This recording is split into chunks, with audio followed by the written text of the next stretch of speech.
Blessings in the name of the Lord Jesus. Welcome to Paraclet TV, making disciples through the power of the Holy Spirit. Ano po ba yung kalagayan ng tao? Una, ang tao po ay napalayo sa Diyos, nahiwalay. Sabi po dyan, alienated from God. Dati, hindi siya alien. Alien?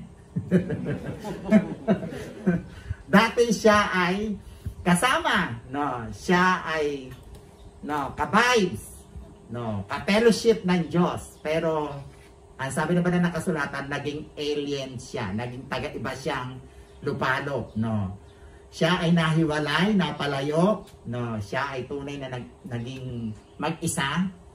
Kusa niyang inilayo ang kanyang sarili sa naglikha sa kanya. Bakit nahiwalay? Nahiwalay po ang isang bagay kapag sila ay dating magkasama. Ang Diyos at ang tao dating magkasama, very close, pero nahiwalay. Yan po yung kalagayan ng tao. Ang sabi nga po ng aklat na Roma 3:10, gaya ng nasusulat, walang matuwid, wala ni isa. Wala. Zero. Lahat ng tao ay hindi matuwid. Siya ay makasalanan. Siya ay walang kabanalan. Bakit? Ang sabi na Romans 3:23, sapagkat ang lahat ay nagkasala at wala sino man nakaabot sa kaluwalhatian ng Diyos. Ibig sabihin, ay ito ang Diyos, ay ito yung tao. Mayroong gap.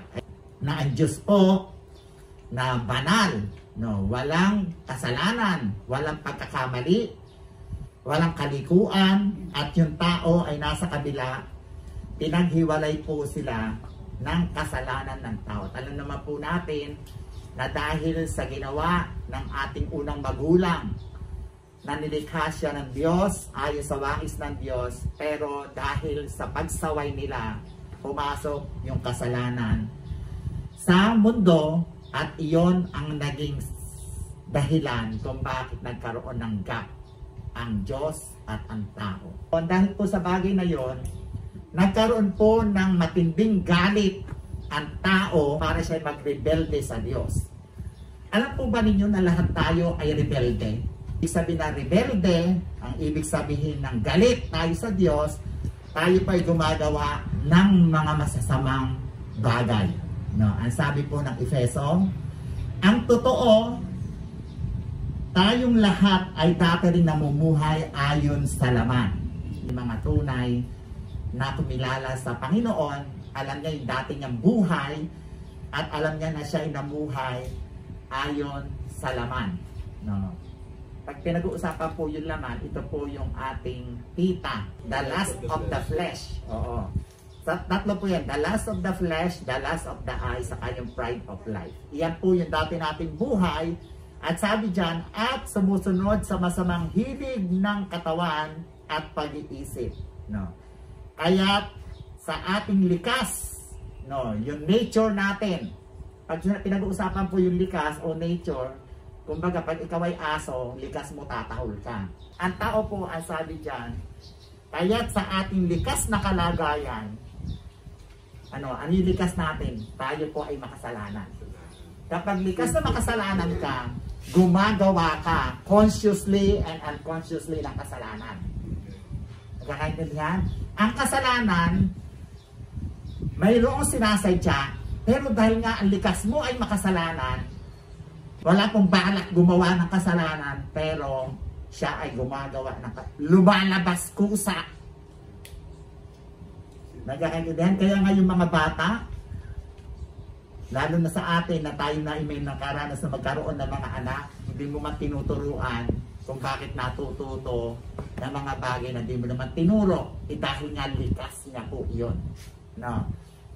Dahil likas natin na makasalanan, sabi ng Efeso ni San Pablo, kabilang tayo sa mga taong kinapupuutan ng Diyos. Galit tayo sa Diyos dahil tayo po ay humiwalay sa Kanya.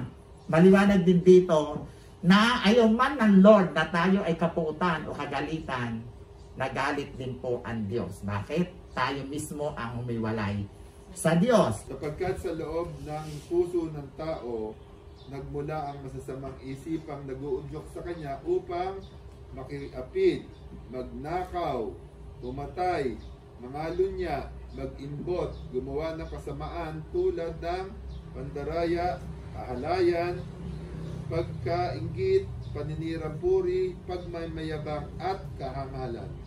At ang masasamang bagay na ito ay nanggagaling sa puso, at dahil sa mga ito ay nagiging marumi ang tao.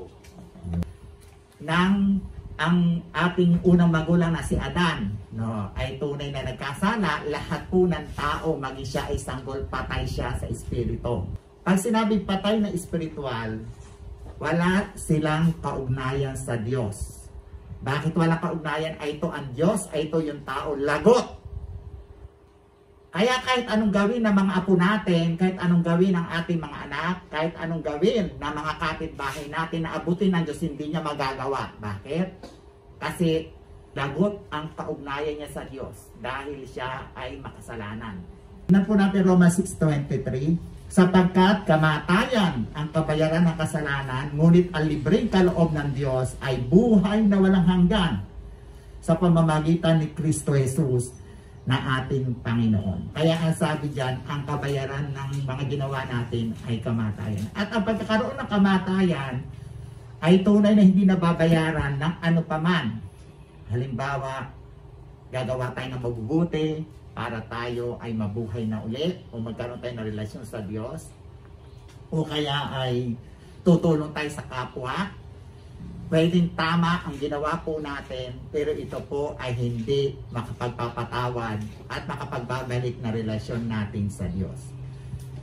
Ano po ang kabayaran ng kasalanan ay kamatayan.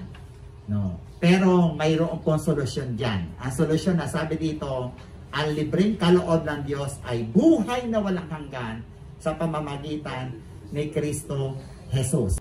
Ang makapagdudugtong lang sa gap, no, sa kalagayan ng tao na nahiwalay sa Diyos ay walang iba kundi yung cross po ng Panginoong Hesukristo. Share Jesus. Subscribe, share Paraclet TV. Go, go, go.